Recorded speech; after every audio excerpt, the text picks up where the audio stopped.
You go ahead and I will go ahead. say the whole name to that. I'm not even going to attempt it. What? Who is that talking on my show? What's your name, stranger? My name is Parapants. What's your name?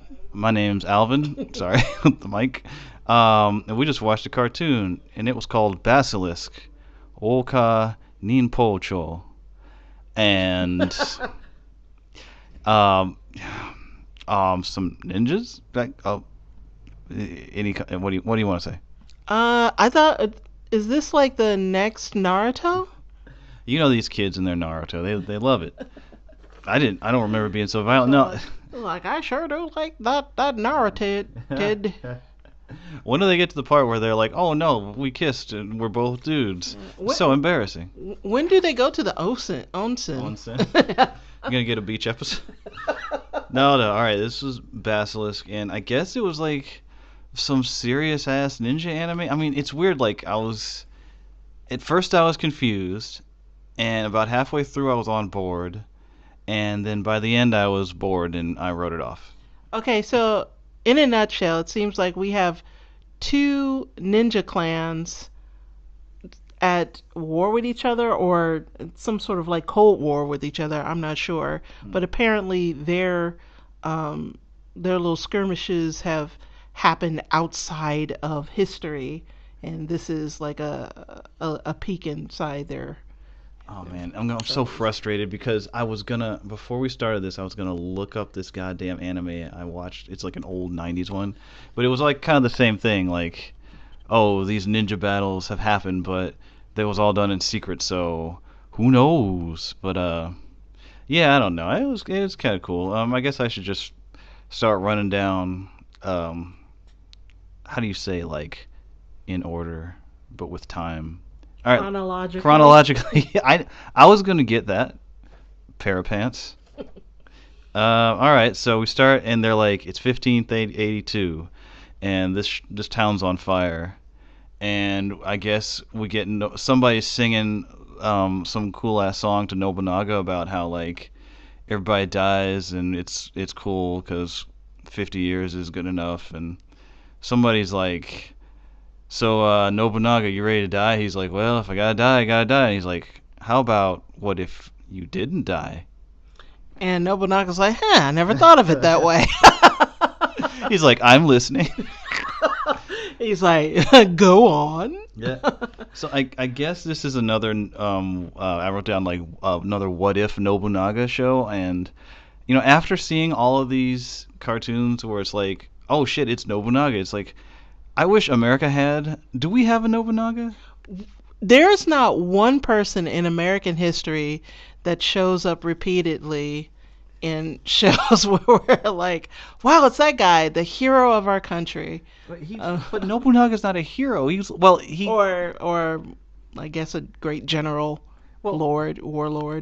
We got generals. We got all. I mean, we got General Lee. Okay, how would you feel about a show that featured General what was his name? Not Washington? No. Like General Grant. Grant? Or Lee, or General Lee. I like General Lee when he was a car and he jumped over rivers. Yeah, I think that's the only thing we know about General Lee is that he's in the Dukes of Hazzard as a car. But the actual General Lee. See, that made me think too, because I'm like, if some history showed up in my cartoon, I'd be like, fuck this. If I want to learn about history, I'd be in school or read a book. Like if George Washington showed up and it's like, oh shit, it's George Washington, I'd be like, click. Yeah, exactly. It just feels like you get a historical figure from American history and put them in a show. It just feels like you're in school, and it's just not fun. Well, maybe that's because we've been like taught to not have pride in our country. Like I don't know if like. No, I think it's because we're like Nobunaga is so remote from the modern Japanese person because their history is longer than ours. I think that's it. Like we're a relatively young country, so those historical figures are still rather fresh.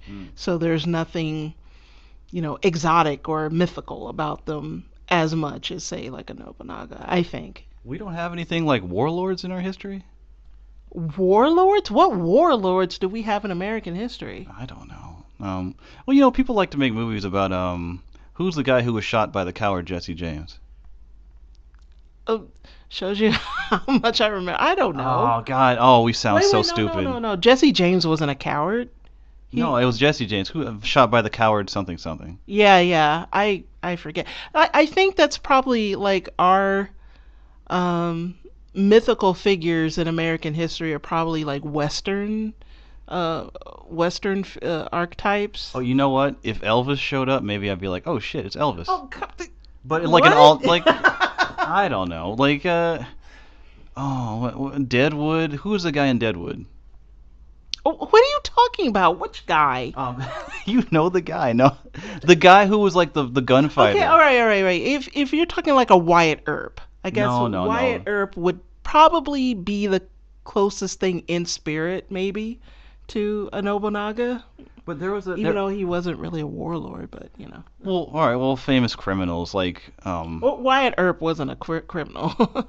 And gangsters like who's the guy who had the safe that Geraldo went into? That's Al Capone. That was 1920s. Yeah, maybe Al Capone. Anyway, whatever. I'm trying to get to like, I don't know if you're like Japanese and you're watching this and you're like, yeah, Nobunaga. Or you're like, God damn, Nobunaga again, really? So. Well, like that's a good point you made. We do feature Al Capone, like our most notorious gangsters in a lot of films. Yeah. So we do that. So we don't have warlords. We got like criminals and stuff. All right. So anyway, this episode we find out is called "The Cherry Blossoms Have Fallen," which means whatever you want it to mean.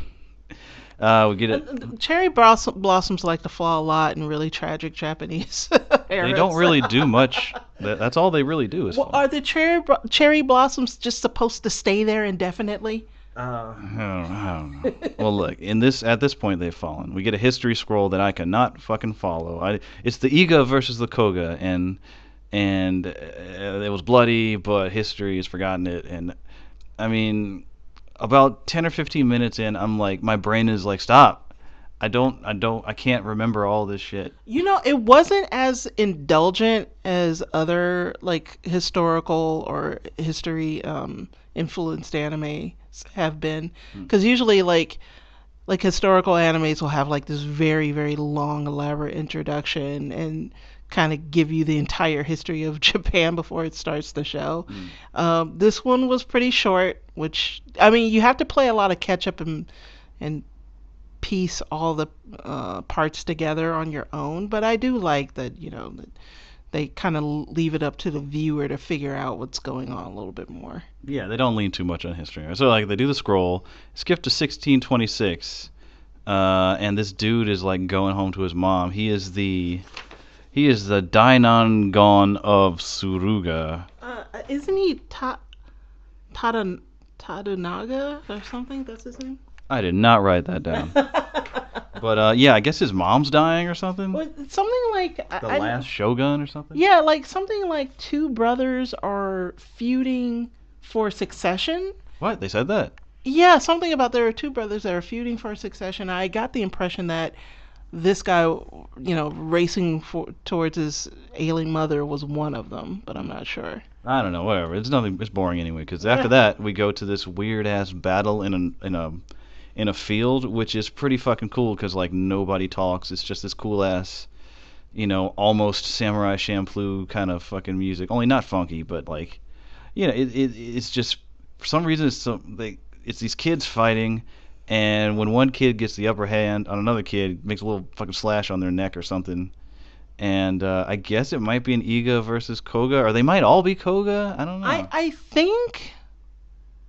I want to say that the kids are from two different clans, but because they weren't serious. They weren't serious in killing each other. They weren't. Well, that one kid got shot in the fucking neck, and I don't know. I still don't know if he's okay.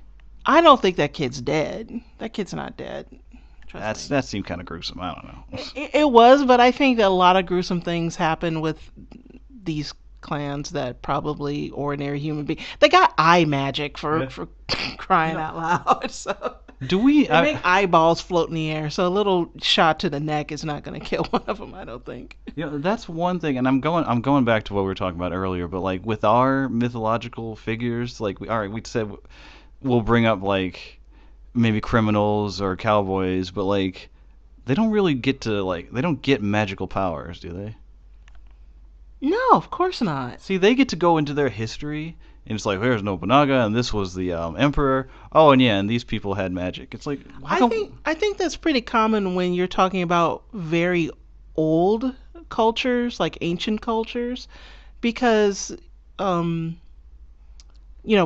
has that. They have, like, if you go far enough into their history, you have like that kind of like Dark Ages period where there's a lot of fantasy elements kind of infused in their literature and stuff. So they get to do some Lady in the Lake Albion shit because they're like thousands of years old. But since we're only 400 years old, we don't get any magic. Yeah, we gotta wait like another 1,000 years before our like George Washington gets superpowers and.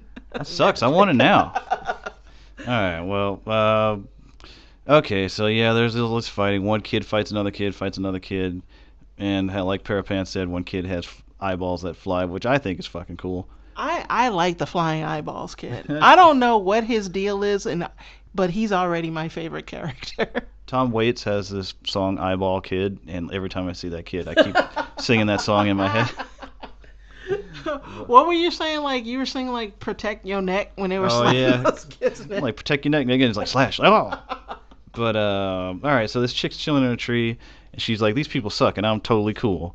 And this angry ass dude with like he's got two whips, and each of these whips is like a double whip. Oh, and the whips are made of metal. This guy has got the strongest Charmin in the land. He's just like, protect your neck, bitch. And it's like, and all of a sudden she's getting lynched by metal rope. And people are like, hey, man, let's just lay off for a second. She's like, she's got to learn that being a ninja is fucked up. I don't care if they're kids. This bitch is losing her head. And then Koga, who I guess is the head of the Koga. No, the name is Hachiro. Hachiro is the head of the Koga, and Koga is also his family name because the family name goes first. I'm trying to learn that. He slices up the tree and he's like, back up, and he gives him like some weird crazy eye, and the dude with the whips is like, oh, I don't want to fuck with that crazy eye. And yeah, that ends. I don't know. Go ahead. Keep going. Yeah. Oh, okay. And then they go off, and then like other Koga people show up, and they're like, "How are we gonna get that brother and sister? Are we really gonna get the brother and sister to fuck? Is that right?" And some dude's like, "Man, I'd make a parent fuck their own child to keep this ninja blood going. I don't give a fuck." That must be some really special ninja blood. I'm like, damn, you know what? I admire this dude's candor. He's like, look, I fucked my mom. Yeah. It's not so bad. How you think I got here? My mom fucked her kid. Boom, here I am. I got ninja blood. And I'm fine. There's nothing wrong with me. Nothing wrong. See this dude with his eyeballs floating outside his head? His mom fucked her kid. Many generations of parents fucking their own kids. He's his own grandfather. Yeah. But all right, so we got the end of that, and fucking, they start doing these cut-ins, these little stylistic panel cut-ins, which I think are pretty cool. But they also do these like supposedly high detail stills, but they're not super high. Like, you know, like Ren and Stimpy, how he'd like cut to something and it'd be like really high detail, and it'd be like, whoa, these are like production drawing marker drawings that are like, if you're gonna cut to a still, you got to make it a little more detailed. So it's not like, because I was mentioning this before, like in Berserk, they have like these still images, and it's made in what's called postcard memories. They called it postcard memories, and you're talking about Berserk 97, not the new Berserk, the hand drawn one. Yeah. Sorry, 97 Berserk, where they have those, and and I saw that, I was like, oh, that's interesting. I don't see that very much in anime anymore, where they do that. And I thought they only did that when they wanted to, like, render, like, a very highly detailed scene. Well, you're talking about the little panels that cut into the show, not the stills that I was ragging on. Oh, okay. Is there a difference? Well, yeah. Well, one's full screen, and one is just like a panel overlaid on another thing. But So why do you think they did it in this? Because it's cool. Really? It's cool? I don't know. I don't know why they did that. I didn't feel any impact from those still images. Did you? I just noticed it was different. It's just a way to like show, focus on different elements without changing the scene. It's like if a guy's talking, you close up on his face and like put that in a panel. I don't know. I think maybe we're talking too much about it, but I thought it was interesting that it did that. But it looked. I'm a little confused as to the effect of it.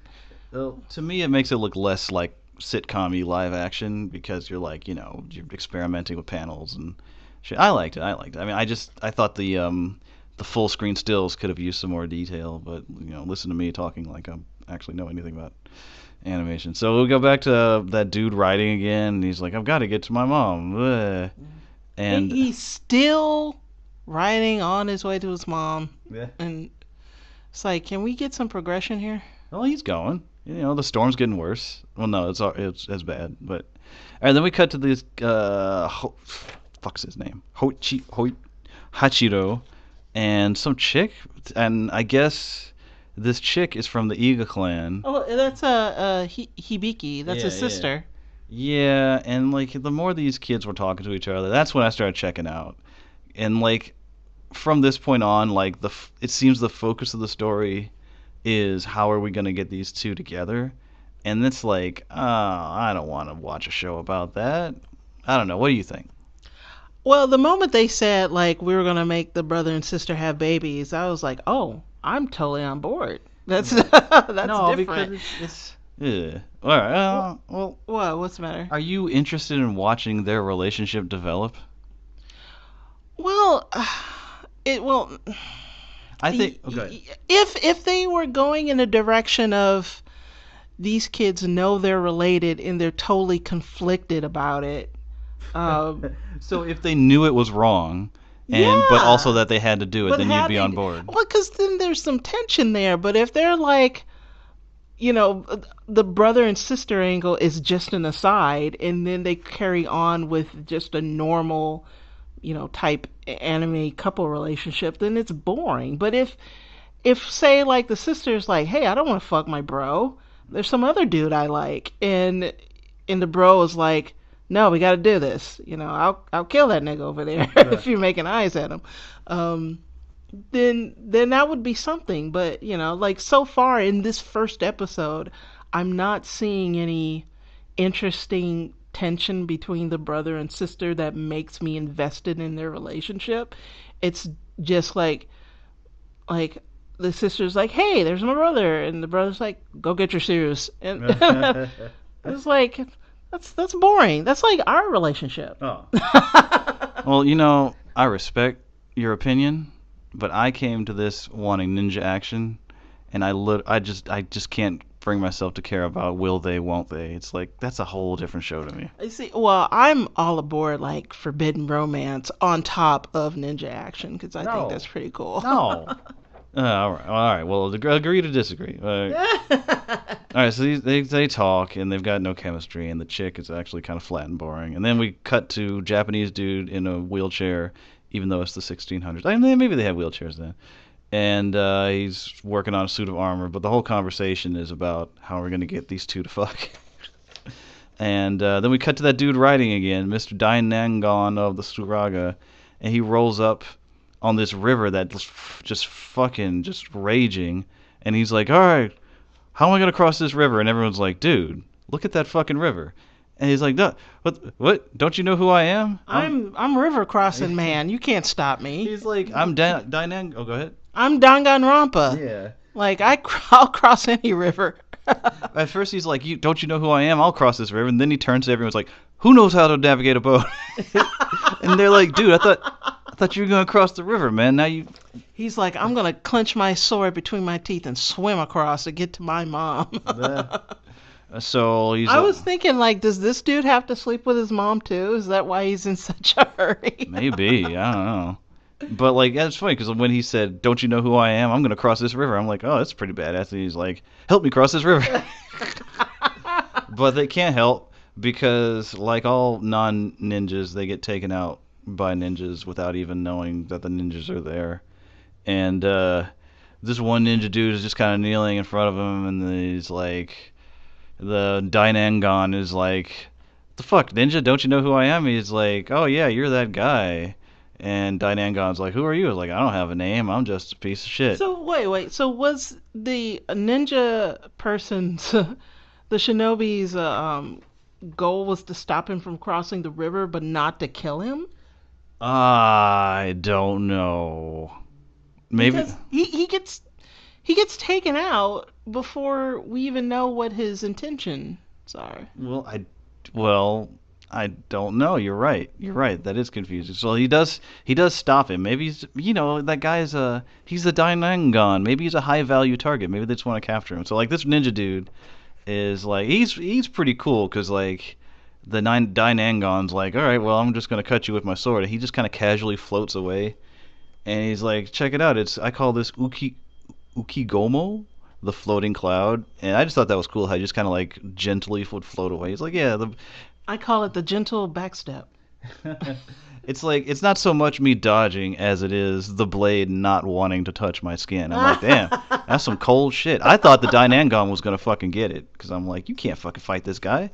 I'm like, you're just some mama's boy, and this dude is like floating cloud. Yeah, but then the fucking metal whip guy comes, and he's like, this guy's actually a fucking trash tier ninja, and he fucking cuts his head off. Aww. I'm like, Ukigomo. I know, cuts him down before we have time to like really like, bond with the dude. Yeah.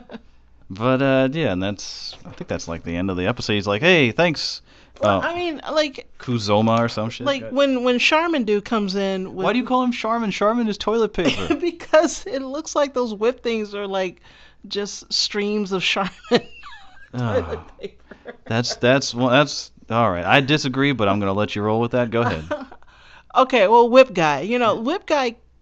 He kills the opposing ninjas.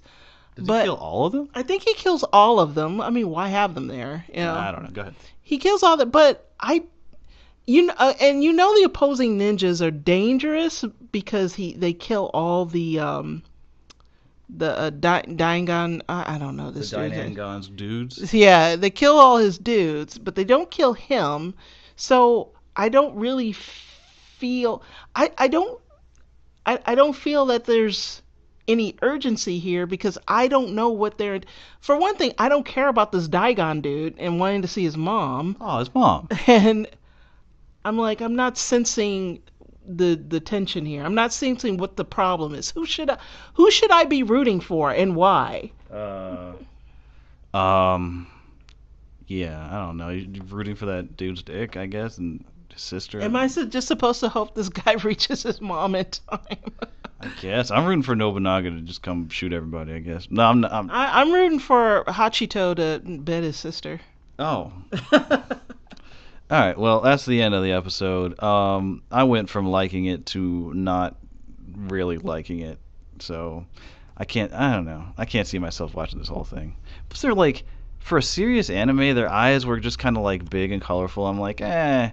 I did get that impression. They had that slightly Western animators trying to be Japanese animators look. Just. You think?